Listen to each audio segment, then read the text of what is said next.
What is up, guys? So today we're going to talk about the concept of a logbook, right? So if you're going to the gym and you're not using, or kind of using in some manner, a logbook, you're kind of selling yourself short, right? And a logbook doesn't have to be fancy. It can literally be some sort of book like this. Mine's falling apart, as you can see.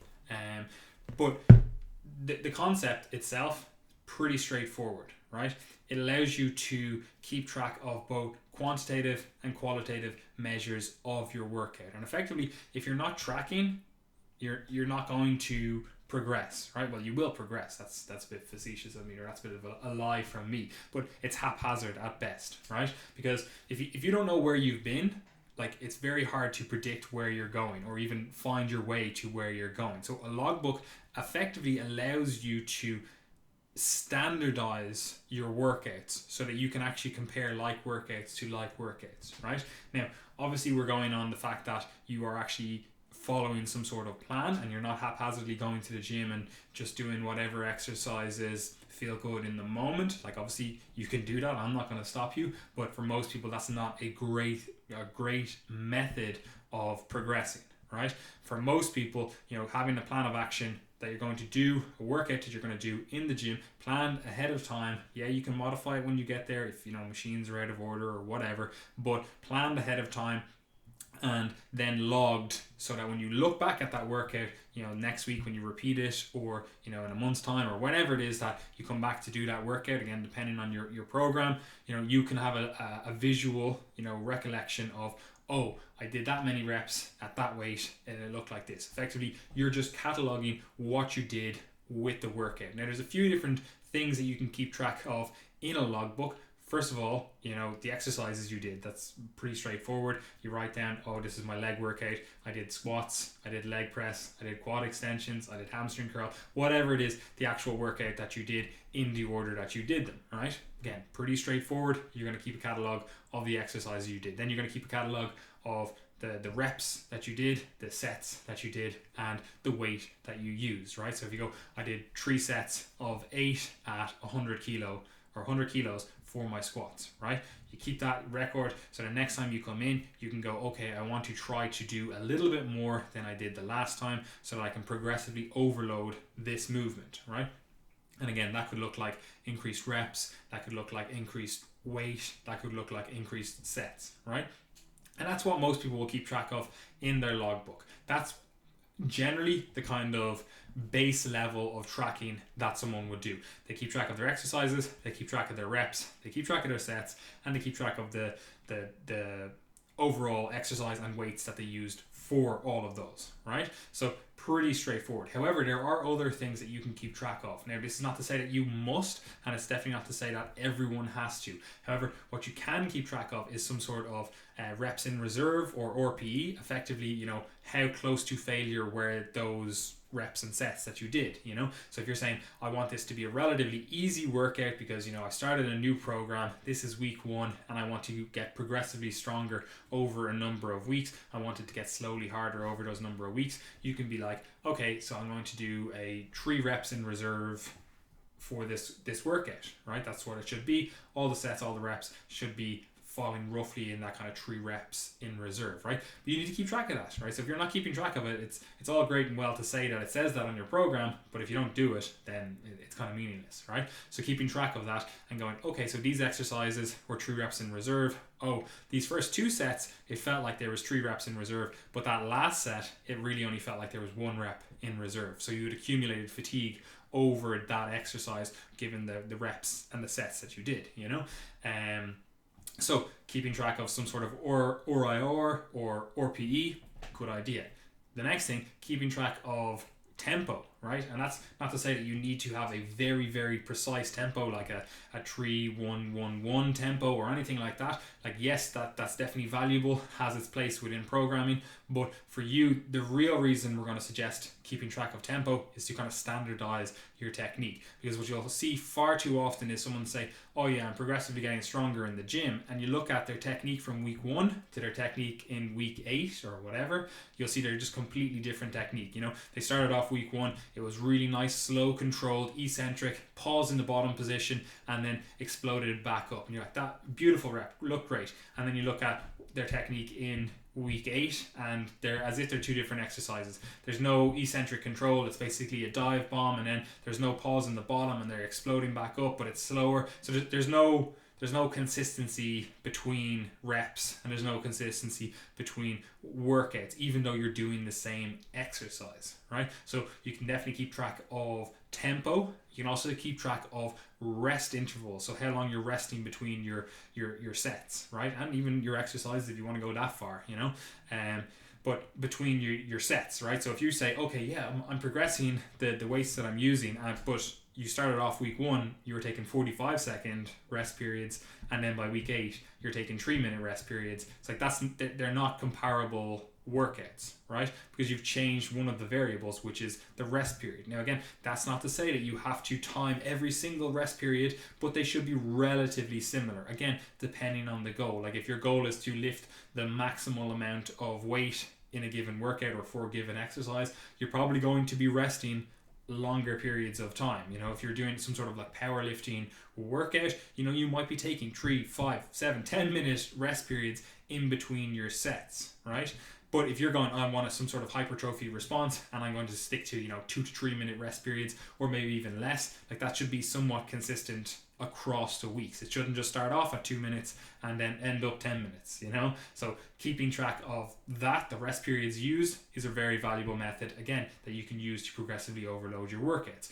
And the next thing then is your overall time in the gym, because this is a good way for people that are saying, oh, I don't have the time to work out, but when you actually measure the time that they're spending in the gym, they generally spend like 2 hours in the gym, because they're talking to people, they're not focused with their workout. So taking a recollection of your actual workout time, like how long you were actually in the gym, is very good, because again, you can also use that as some sort of progressive overload metric, because you can be like, all right, well, normally this workout takes me an hour and a half. Let's see if I can get that down, increase the density of my workout. And again, that's a potential method. I'm not saying it's the best or the worst or anything like that, but it is a potential method to get more work done in a given time period to progress your overall work.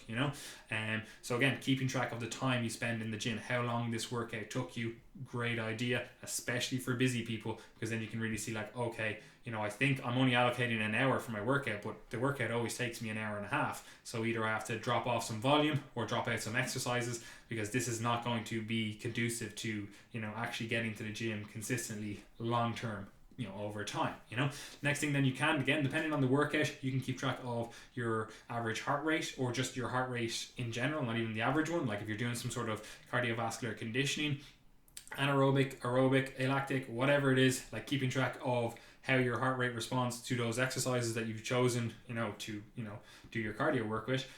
Seeing how that progresses over time, like actually keeping track of this, is a really good idea. And this is something that I think a lot of people that go to the gym kind of forget about, because like they'll keep track of their weights, they'll keep track of the reps, the sets they do, but then when they do their cardio work, it's kind of just thrown in. Maybe they keep track of calories, but that's the extent of it. So having some sort of heart rate goal, because again, presumably if you're doing cardiovascular work, you're either doing it to burn calories or you're doing it to get fitter, maybe for your sport or just for life in general, and actually keeping track of those adaptations is a good idea. So again, if you're keeping track of your overall resting heart rate, that would obviously be a good indicator of if you're progressing fitness wise or not, but if you are also then keeping track of your heart rate in the workout, or during the different intervals that you're doing or whatever it is, that's also a very good method of tracking progress. Because if you say, I do this workout, this interval workout, and when I started it, I was consistently getting my heart rate up to 180, at, we'll say, whatever, gear 10 or whatever it is,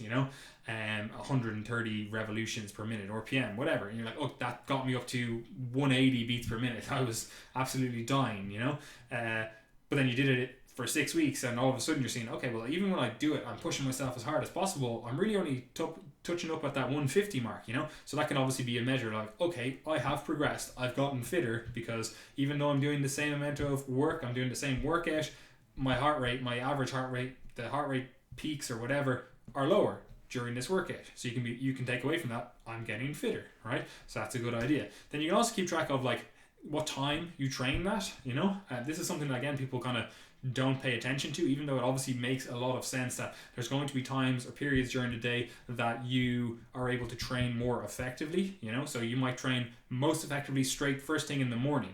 Most people, that's probably not the case. They need a little bit of time to wake up, but maybe you find that you train most effectively in the afternoon, the mid-afternoon, or the evening. It depends on you as an individual and your overall day, because if you're in work till 6, it doesn't matter if your best, most productive training time period is at 4 p.m. Like, you're not going to be able to train at that time.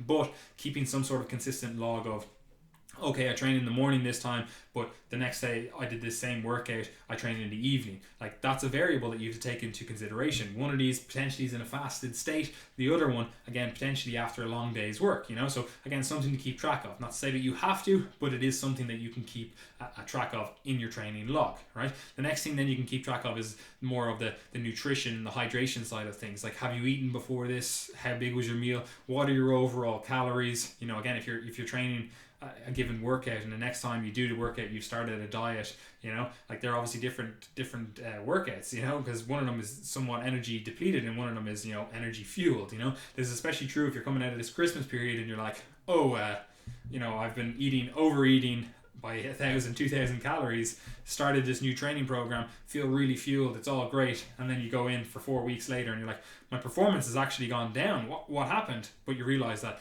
you're now actually in a calorie deficit. So keeping track of stuff like that makes a lot of sense. Same with that as well. Caffeine intake. If you, again, train in the morning, you're like, I didn't have any caffeine beforehand. That's obviously different than if you're in a caffeine fueled state. At whatever 12 in the afternoon, you've had 3 coffees by then. That's obviously a different experience overall.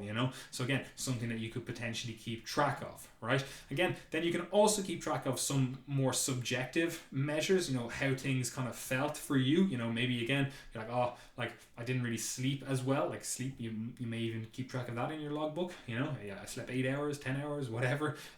But maybe again, like, your subjective feelings, you're like, I slept my normal 8 hours, but I'm just not feeling it. I'm kind of tired today. I feel like the accumulated fatigue of the previous week's workout, or work, college, whatever is stressful, it's kind of playing on my mind, those kind of things. Again, something that you can keep track of in your workout log, so that again, when you look at the workout over the number of weeks and you're kind of quantifying how things went, and you're kind of looking back on like what was successful, what wasn't, you can look at it and be like, oh, actually every time I do a leg workout, the night before, it always seems to be, I get bad sleep or I get poor sleep. Why is that? And you're like, oh, well, I normally have a rest day. Oh, and actually, on my rest day, because I'm not in the gym and my nutrition goes to shit, and you're like, okay, well, if you want to get the most productive leg training that you can get, maybe not having it after a rest day is actually more beneficial for you, or you could see the reverse. You might be like, oh wow, all these leg workouts, they seem to be unreal. Again, I have a rest day beforehand. Maybe that's what's causing the success in those leg workouts. I'm a little bit more rested,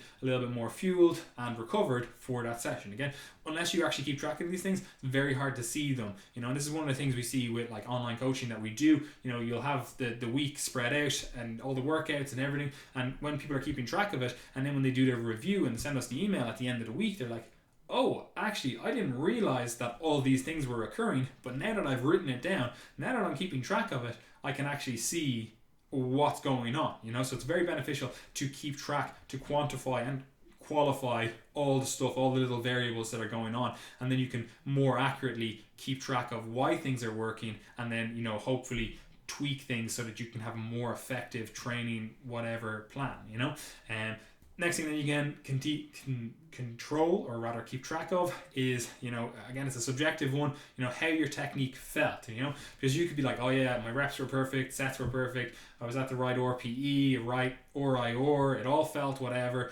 tempo was the same, everything. You're like, just didn't really feel right, I kind of felt like I was a little bit off, maybe my right shoulder didn't really feel like it was, cooperating when I was doing the bench press, something was off, keeping track of that kind of stuff, it allows you to, again, look back and see like, okay, well actually 6 weeks down the line, you're like, oh, my right shoulder is in ribbons here, and you're like, okay, well this has actually been playing up on me the last 8 weeks, I probably should have addressed it beforehand. There was a little niggle going on here and I left it get too far. So again, stuff to kind of keep track of, how things feel, even if it is subjective and you're like, oh well, it felt like it was an 8 out of 10. Like there's no real, like, what does that mean? It's obviously different for every individual. Another good one to keep track of is how the pump felt, especially if you're doing some sort of like hypertrophy work. How did, like, were you getting a good connection with the muscle? Were you actually getting blood flow to that muscle? Did you feel like you were getting a pump? Were you visually getting a pump? That's obviously a great thing to keep track of, especially if you are going for like that hypertrophy response. And again, it allows you to then assess your overall technique. If you're like, oh yeah, get a great pump on my chest, get a great pump on my shoulders, get a great pump on my back, get a great pump on my glutes, my hamstrings, never get a pump on my quads. Maybe, and again, you look at your quads, you're like, they're underdeveloped. You're like, okay, so maybe we need to tweak some things with your overall technique, how you're executing the movements, that kind of stuff, so that you can, again, more effectively train those, the quads, So again, those kind of things, really beneficial to keep track of, And again, another one to keep track of, again, it's a bit of a subjective one, is like, was your mind there? How were you feeling like mentally going into the workout? Were you like, oh yeah, I'm going in with like a kind of an attack mindset, I'm going to really progress, get PRs, everything feels great? Or were you going in there, kind of thinking about, the work that you have to do, or the college that you're, all these other variables that are just kind of playing on your mind, and you're not fully there, like you're going through the motions, you're ticking the boxes with training, but, it's not one of those workouts where, you just feel laser focused, So keeping track of that kind of stuff, really beneficial, Again, this is another one that's a bit of an objective one, but it's also somewhat subjective, and it obviously depends on what kind of workout you're doing, whether it matters or not, and that's keeping track of, say, your weight before you go to the gym, because this can be very beneficial, especially if you're doing something like bodyweight movements like dips or chins and stuff.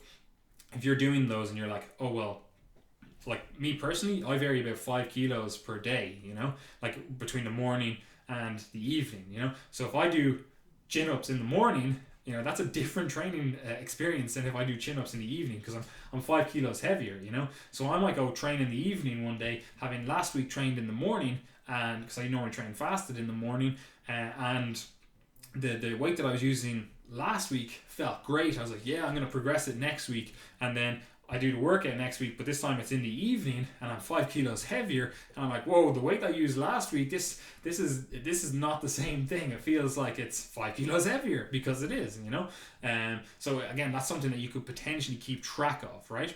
And again, all of those things, these are just ideas for you to keep track of in your logbook. That's not to say that you have to keep track of all of them. In fact, we actually prefer a more simplified one once people are actually able to understand the variables that go into training, nutrition, that kind of stuff. Once you understand them, you can kind of keep a track of them without actually keeping track of them, But if you are a beginner, keeping track of more variables can be very beneficial, especially if you notice some things but you don't really know why they are occurring. Keeping track of more data allows you to, actually identify why these things are occurring, and then potentially allows you to tweak your overall program to ensure that you actually get back on the path that you want to get onto.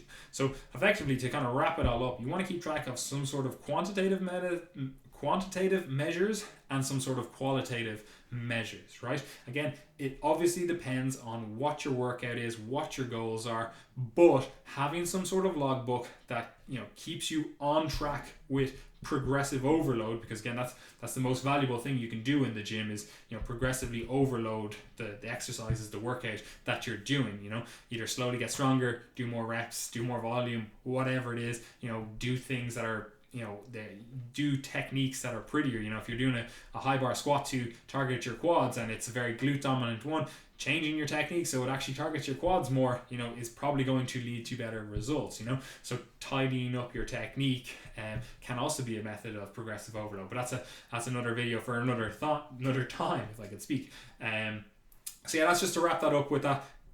Get a logbook. Again, we use it with our group coaching, we use it with our online coaching. Having some sort of logbook that you aim to beat every week or try to progress in some way every week is really valuable for your long-term progress. It also allows you to see over the years how much you have actually progressed. Like I have logbooks in my wardrobe over there that go back since I was training, since I was like 15, 16, so I have like logbooks in there from that time period, so I can open them up and go, oh wow, I've actually progressed quite a lot in these exercises. Because yourself, at times you're going to get demoralized, demotivated, and be like, what's the point? Especially if you're a natural athlete and you're 10 years into your lifting, your training, you're like, well, I'm not really progressing all that fast. But then you see where you started and you're like, okay, so it really does accumulate over years. Anyway, guys, I'm going to wrap that up there. If you do have any questions or comments, drop them below and we will speak to you again.